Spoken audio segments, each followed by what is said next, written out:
I was 16, na-diagnose po ako na may congestive heart failure. Isang araw, papasok ako ng school, tapos paakit ako ng LRT. Ang dali ko nang hingalin, dali ko na mapagod. Tapos ayun, tapos namumutla na daw ako. Pina-check up na ako agad. 2010, first heart attack ko. Dinala agad ako dito sa Makati Med. Doon ko po na-meet si Dr. King. Pagkatapos po nun, doon na rin po yung first implant ng CRTB. 4 months after the CRTB, nabuntis ako. And happy nga yung mga doctors na. We never thought na magkakaanak pa kami due to his condition po. Nag-start po yan February 2021 po. Kailangan niya na ng oxygen to support. So, limited na yung kanyang, nasa kwarto na lang siya. Doon lang sa table, kasi siya nagko-computer, doon na rin siya kakain. Hindi na siya bumababa to eat with us.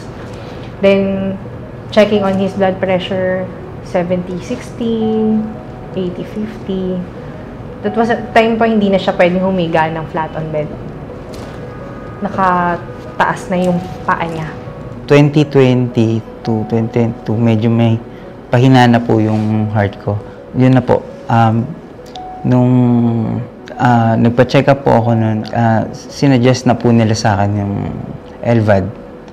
Dahil po, hindi na kaya nung CRTB. I was admitted po, sobrang baba ng BP ko ng 70/60 na po siya. Tapos ang function ng heart ko is 10% na lang. Nung na-admit po ako, dun po, masok nga po yung mga doktor. Tapos, nirekomenda po nila sa akin yung LVAD po. LVAD is left ventricular assist device. Kasi po, kailangan ko ng, yung heart ko sobrang hina. Kailangan ko ng help ng pump para sa blood flow ko. Sa galing ng Makati Med at sa alaga nila, ako yung first successful LVAD survivor dito sa Pilipinas. Actually, binalik niya ako sa pagkabata. Sa matagal na panahon, nung may sakit ako, limitado yung galaw ko, medyo hirap ako. Nung nalagyan ako nitong LVAD, parang mas nagagawa ko na yung ginagawa ko dati. Nakakapag-travel na ako with my family. Sa activity, nakapag-drive na ako, nakapaglaro na nga ako basketball. Bisuot ko lang itong belt bag ko. Nakikipaglaro ako sa kanila. Nung nakasurvive ako dito sa operasyon, syempre, I feel proud kasi ako yung first. And proud din ako sa mga doktor ko. Thankful dahil magagaling sila. Special thanks to our medical director, Dr. Saturnino Javier. He made this ELVA journey of Jovit extra special. Would like to thank also Dr. Oliver Sansano, Dr.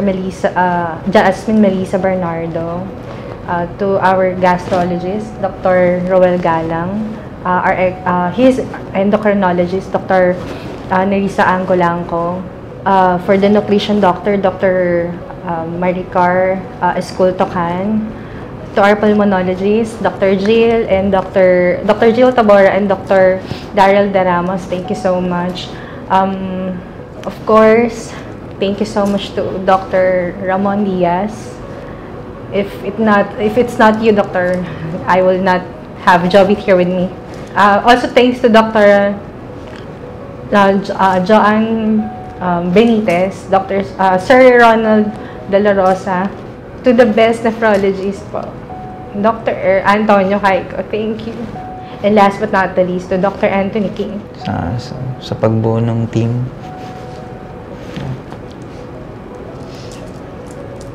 Thank you.